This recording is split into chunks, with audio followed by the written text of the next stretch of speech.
ஒரு கிறிஸ்தவ வாலிப சகோதரன் தன்னுடைய கம்பெனியில் இரவு நேர வேலையை பார்த்துவிட்டு சைக்கிளில் வீடு திரும்பி கொண்டிருந்தான். அந்த நேரத்தில் அவர் பாடின பாடலாவது, சிங்கத்தின் மேலும் பாம்பின் மேலும் நடந்தே செல்லுவேன், சாத்தானின் சகல வலிமையை வெல்ல அதிகாரம் எனக்கு உண்டு என்ற பாடலை அவர் பாடிக்கொண்டே செல்லும் போது வழியில் திடீரென்று எங்கிருந்தோ ஒரு நாய் குரைக்கும் சத்தம் கேட்டது. உடனே அந்த வாலிபன் சைக்கிளை மிக வேகமாக அழுத்தி மூச்சு வாங்க வீடு போய் சேர்ந்தான். இது ஒருவேளை நமக்கு சிரிப்பை வரவழைத்தாலும் நாம் பாடுகின்ற பாட்டு இருதயத்தின் ஆழத்திலிருந்து பாடுகிறோமா என சிந்திப்போம்.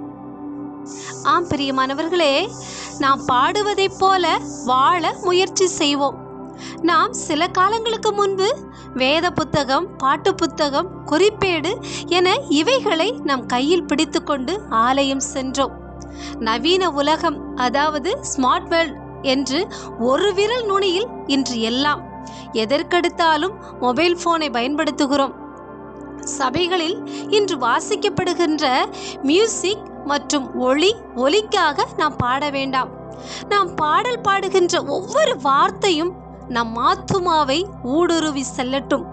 நம்முடைய பாடல் மூலமாக நம்முடைய சிந்தனை தேவனண்டை திரும்பட்டும். நம் அருகில் உள்ளோரையும் உற்சாகப்படுத்தட்டும். எனவே நம்முடைய ஜீவன் நமக்கு இருக்கும் வரை, நமக்கு ஜீவன் தந்தவரை இருதயத்தின் ஆழத்திலிருந்து ஜீவனோடு பாடுவோமா?